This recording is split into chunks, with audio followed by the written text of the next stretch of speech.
नमाज इस्लाम का दूसरा रुकन है और हर मुसलमान मर्द और औरत पर फर्ज है। लेकिन क्या आप जानते हैं कि नमाज के अंदर कुछ ऐसी चीजें हैं जिनका होना लाजमी है?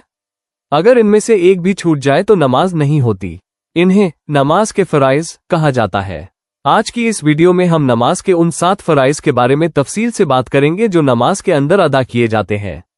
पहला फर्ज तकबीर ए तहरीमा। नमाज का सबसे पहला फर्ज तकबीर ए तहरीमा है। इसका मतलब है नमाज शुरू करते वक्त अल्लाह अकबर कहना और नमाज शुरू करना। जब हम दोनों हाथ कानों तक उठाकर अल्लाह अकबर कहते हैं तो हम दुनिया की हर चीज को पीछे छोड़कर सिर्फ अपने रब की इबादत में दाखिल हो जाते हैं। दूसरा फर्ज क़ियाम। नमाज का दूसरा फर्ज है क़ियाम। क़ियाम का मतलब है नमाज में हाथ बांधकर सीधा खड़ा होना। फर्ज और वाजिब नमाजों में इतनी देर तक खड़ा होना फर्ज है जितनी देर में किरात कुरान की तिलावत पूरी हो सके। अगर कोई सख्त मजबूरी या बीमारी न हो तो खड़े होकर नमाज पढ़ना लाजमी है। तीसरा फर्ज किरात। नमाज का तीसरा फर्ज है किरात। इसका मतलब है नमाज में कुरान पाक की तिलावत करना, यानी नमाज की रकतों में सूरह फातिहा और कम अज कम एक लंबी आयत या 3 छोटी आयतों का पढ़ना। चौथा फर्ज रुकू। नमाज का चौथा फर्ज है रुकू। रुकू के मानी घुटनों तक हाथ लेकर जाना, यानी किरात मुकम्मल करने के बाद अल्लाह अकबर कहते हुए झुकना और अपने दोनों हाथों से घुटनों को पकड़ना रुकू कहलाता है। इस हालत में कम अज कम इतना झुकना फर्ज है कि हाथ घुटनों तक पहुंच जाएं। पांचवा फर्ज सुजूद। नमाज का पांचवा फर्ज है सुजूद। रुकू से खड़े होने के बाद जमीन पर इस तरह पेशानी और नाक रखना कि बंदा अपने अल्लाह के सबसे करीब हो जाए।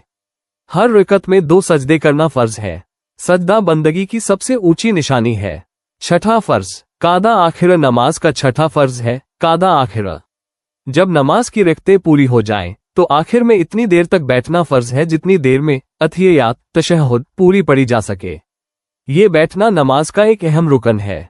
सातवां फर्ज खुरूज ए बिसुनही। नमाज का सातवां और आखिरी फर्ज है खुरूज ए बिसुनही। इसका मतलब है कि कादा आखिर के बाद अपने किसी अमल से नमाज को खत्म करना, मसलन दोनों तरफ सलाम फेर कर नमाज से बाहर आना।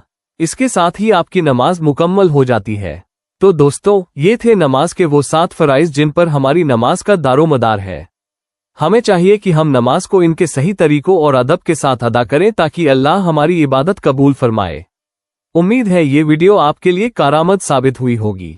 मजीद इसी तरह की मालूमात हासिल करने के लिए मदरसा बहार-ए-मदीना को लाइक, सब्सक्राइब, फॉलो और इस वीडियो को लाइक करके शेयर करें।